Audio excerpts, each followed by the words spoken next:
This is Patrick Devine for Ed Cawthorn's Data Structures and Algorithms class, the week of September 29th. So this week we just had to make a little adjustment on our on the work that we've been doing and add a binary search to it, and also time that binary search. So we imported the needed functions. We imported floor from math, from math we imported floor. We import sys, and we also imported the perf counter from time. So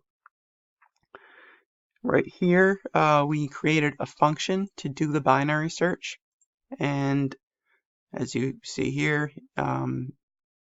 you enter your array and you enter the term that you want to search, and it's going to make the comparisons and do all the magic right here by starting in the middle of the array, going through this else if statement to reach the conclusion.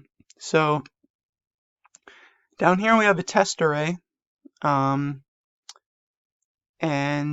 we put in a term 14 to be searched.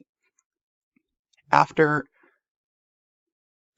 before we start it, we start the counter, and then we do the binary search right down here and end the timer.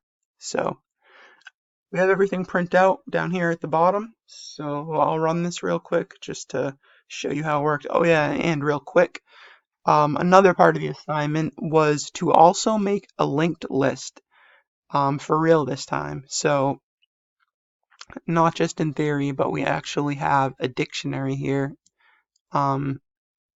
linking all of the values to a letter. So not only will we be able to locate these through their given index name, their index number, but we will be able to access them through their values in the dictionary as well. So